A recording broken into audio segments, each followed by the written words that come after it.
of the unity. Okay.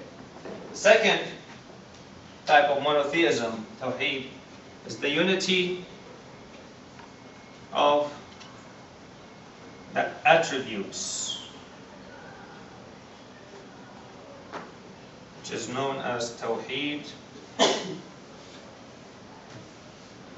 al-sifat. What do we mean by that? Unity of the attributes. Well, we know that God has got attributes. He is sustainer, He is creator, He is merciful, so on and so forth. Well, all those attributes are not different components that combine together to form the God. Okay. No, they're all one. It's part of Him. So God is the creator, He is the merciful, He is the sustainer. So it's not like, when I'm worshiping, when I say, oh God, oh sustainer, I'm praying to a different God from the one whom I say, oh merciful, for example. They're all one. The attributes of God are all within His essence. Okay.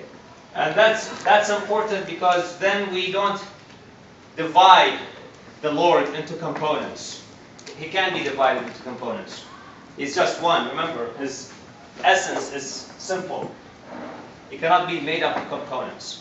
So that is the importance of the unity of the attributes, or the attribute, where God Almighty is not made up of components. All His attributes are just part of Him. Plus, no negative attributes can be ascribed to Him. For example, God is never ignorant. He's knowledgeable. So, God is never, for example, oppressive or tyrant. He's just. So these are the attributes of the Lord. Okay? That's the unity of the attributes. Third, unity of action. Tawheed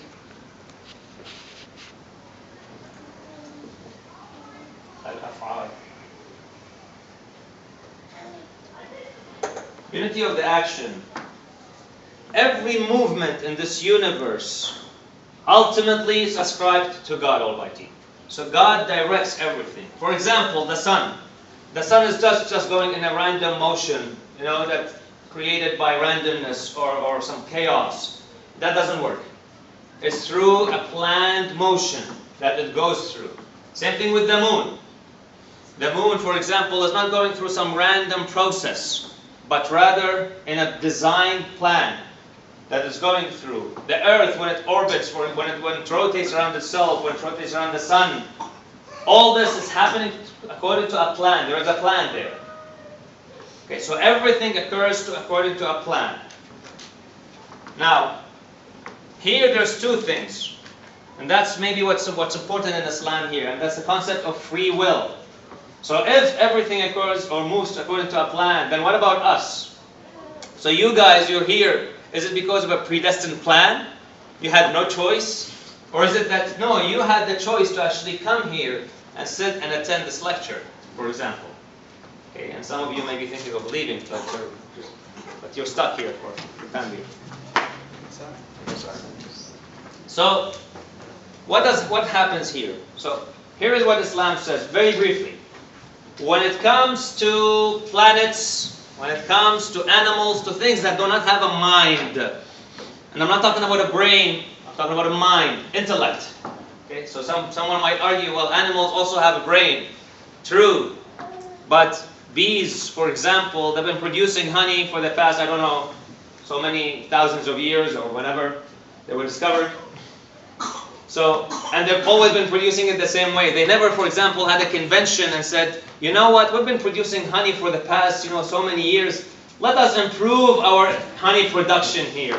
Let's hire some more, machines and so on and so forth to help us out. They've never done that, and they'll never do that. They do whatever they are inclined to doing. Ants, for example, when they have a whole kingdom, although they do have a society and a kingdom and a queen and so on and so forth, yet they never sit down and say, you know what, let us have a conference on how to optimize our food storage. What can be done here? They just don't do it. This is not part of their plan. They just do whatever they're designed to do.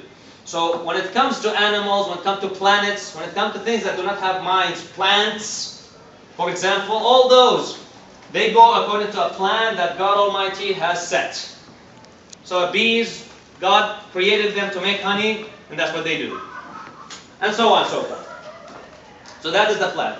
However, when it comes to the human being has a mind, has an intellect that God has given. And therefore, he can make choices. So God has given him the ability to make some choices. Not complete free will, nor complete predestiny, but rather it's somewhere in the middle. So for example, you guys did not choose your parents. No. You did not choose your siblings. Although some of you may have liked to choose their siblings. I don't want him as my brother. So some of you may have wanted this, but you didn't have a choice. Your brother is your brother, or your sister is your sister. That's it. You did not choose the place where you were born.